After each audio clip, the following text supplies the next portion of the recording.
introduce design thinking and human-centered design to a very conservative, I'm gathering, headquarters location? Well, that's a common question. One we deal with in the design thinking courses a lot, especially in the first round. And my perspective is one as a designer. So I've been using design thinking as a practice for practical purposes for quite a long time, and in the last few years have adopted a formal process and incorporated that into my work. So I have a lot of empathy for that point of view, because often, the work that we create, design work, is subjective as soon as we show it. And then, have to work hard to establish some value in what we've created. And I think the same is true for taking on a design thinking project and trying to infuse it into an organization that pretty comfortable with the way things are done. They're happy with the status quo. But I can give an example, again, from the company I work in now. When I joined about 6 years ago, it's a manufacturing company.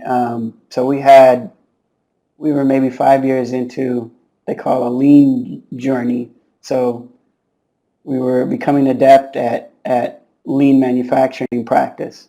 And that's a very procedural and documented procedural methodology, and one that, once they saw success in manufacturing, they tried to scale into sales and marketing.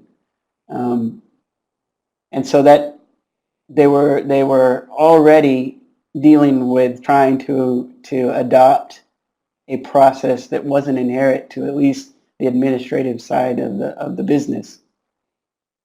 So, if you went to somebody and said, hey, I want to try design thinking, and gave it a name, and they've heard of that, or you said, I want you to fill out, anything that had to do with an obvious process, they'd be very wary, because they're going through this other process that they're trying to adopt.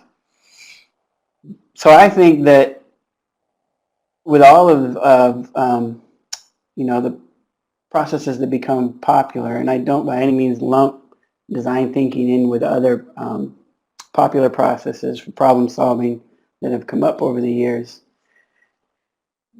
is to step away from formalizing the introduction, especially if a company is reluctant to new things, and possibly has their antenna up for buzzwords.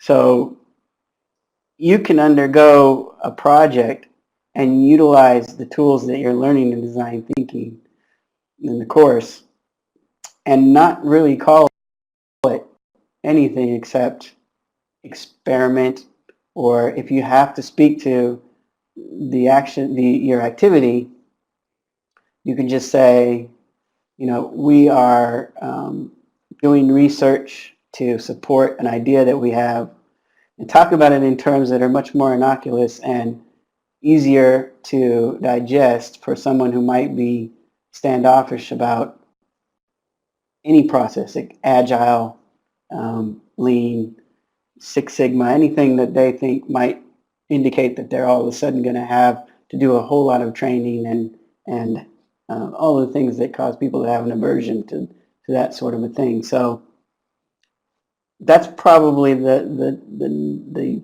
most helpful piece of advice that we've come together as a group and the mentors to give in that scenario, is to just be wary of giving it a name and promoting it in a way that feels like you're going to force people to adopt something, and rather just start doing the work, adopt it into your own workflow, make it your own practice. And as soon as assuming that you get positive results from taking the steps, doing the research, at some point, you know, maybe you have a manager that's a little more open than others.